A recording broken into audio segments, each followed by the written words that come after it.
it's high. Never helps it. Well, it's already as good as we're doing. Think of how well we'd be doing. We'd be like a rocket ship. As good as we're doing, we'd do better if we had lower interest rates.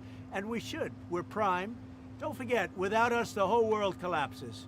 So we should have the lowest interest rate because, you know, you can talk about Switzerland, you can talk about wonderful countries, no debt, but without us, everything collapses. We should have the lowest interest rate.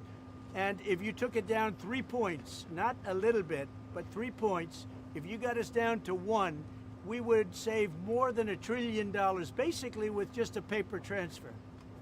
You wouldn't be cutting costs of anything, you wouldn't be building anything.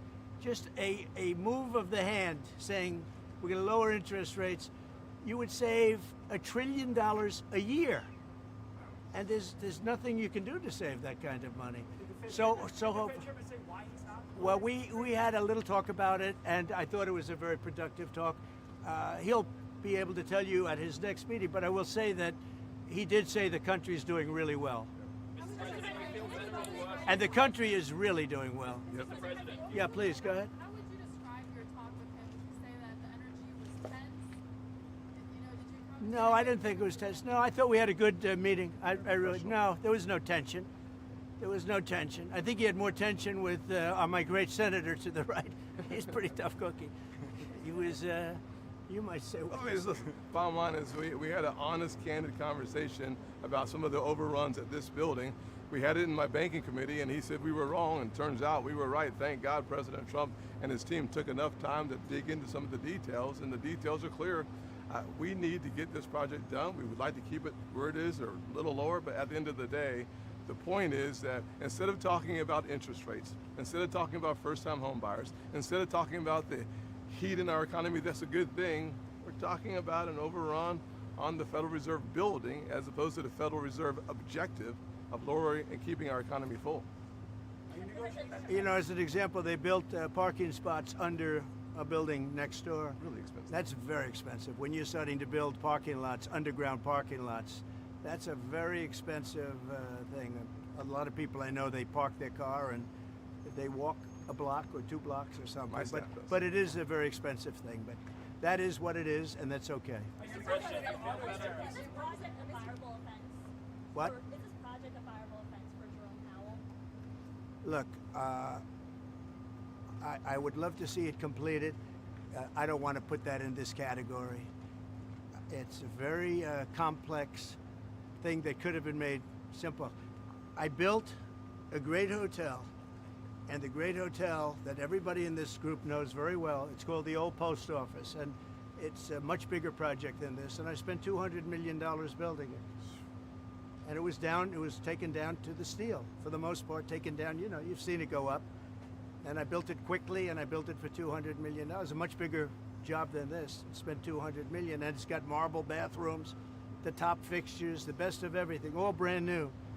So, you know, this is a very expensive job. I don't know, it got out of control. And that happens, it's a shame. Are you negotiating on auto tariffs? Your auto tariffs are... No, I'm not negotiating on auto Does tariffs. the EU looking at 15% like Japan? Well, it depends. What Japan did is they brought down their tariffs. They gave us $550 billion because they didn't want to pay 20. They were 28%, and they gave us $550 billion up front, 100%, 500. We get 90, they get 10. 90%, they get 10, and there's no payment. It's not a loan or anything. It's a signing bonus, I call it. But they gave us $550 billion and took down the tariffs a little bit. And then they agreed to open their economy to everybody. This was not easy. This took, you know, a lot of people walked out of rooms and things. Sometimes they walked out of rooms, went back to Japan. Right. I said, where are they? They went back to Japan, and then they called and they said, can we make a deal? They came back a couple of times this happened. This was, as you know, it was over a period of months, and ultimately they agreed to open their economy. Now, the opening of the economy is worth more than $550 billion, the payment that they made. It's worth more. So between that and the payment, we reduced it down to 15%. But they were at about 28%, and then they bought it down, basically. But could other countries buy it down? Yeah, I would let other countries buy it down, sure. Mr. President, do you feel better or worse about your relationship with the Fed chairman after this meeting? I feel good about it. I mean, look, I have one dispute, and the dispute is there could be some things with money and where it comes from, how it's come from, how it's printed, where it's printed, all of the standard things with the Fed. But I just want to see one thing happen. Very simple: interest rates have to come down. If the interest rates don't come down, we're knocking it out of the park with high interest rates. If interest rates come down, then that final little element kicks in. That's housing. And the sad part is that people, wonderful young people, young couples starting off, they can't get a mortgage because the rates are too high. First-time home Tim buyers. knows that better than anybody, I think. But Mr. President, if the rates are hurting families in the country, why let that keep going for another 8 months? Why not just fire the Because chairman? to do that is a big move, and I just don't think it's necessary. And I believe that he's going to do the right thing. Do you have a name in mind? I believe that the chairman is going to do the right thing. I mean, it may be a little too late, as the expression goes, but I believe he's going to do the right thing. The fact is, it's so big what's taking place in America, where the King of Saudi Arabia says you have the hottest country anywhere in the world, and I thought you were dead 1 year ago. I thought we were dead. I just left NATO, as you know. They're agreeing to pay 5%. We're not paying anything. We send them the equipment. They pay for 100% of everything now for the war, Ukraine.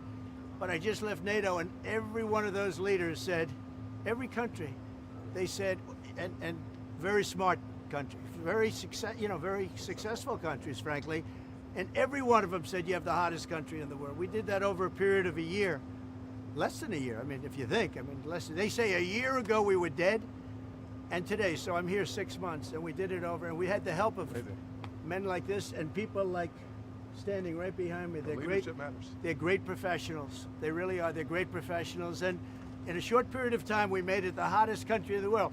With all of that being said, we'd like to see, we can always do better, and we can do better if interest rates come down. Do you have the Good job you do. You do a nice job. I watch you a lot. Thank you. I appreciate that, Mr. President. Do you have a name in mind to replace the chairman? I do. Or one person? 2 people. Maybe 3. Any clues? I'd pick him, but I think he's not leaving the Senate. No, sir, I'm not. I'd pick Tim. Was Thank it you. meant to put pressure on Jerome Powell to resign? No, there's no pressure. No. We want to have, his term comes up soon. I think he's going to do the right thing. Everybody knows what the right thing is. Even people that believed in, the higher rates, they're all on board. They all want to see the interest rates come down. It's very important. Mr. President, if he doesn't do the right thing and cut interest rates, as he said, will you then consider? I don't think we're going to do that. I don't think so. Investigate the newly declassified documents like ever. Yeah, that's a terrible thing. I have great respect for Tulsi and the documents they found on President Obama. Frankly, it was an Obama thing, but it was the people that worked under him also working with him. And no, it's a very, very serious thing. Thank you very much. Mr. President, Thank what you, was the Mr. final President. straw Thank for you, U.S. everybody. negotiators? Mr. President, on Doha, what was the final straw for U.S. negotiators to pull out? Thank you very much, everybody. Right this way. Straight to cars. You're welcome. Straight to cars. Just please watch your step. Okay. Please watch your step. Straight to cars. Yay!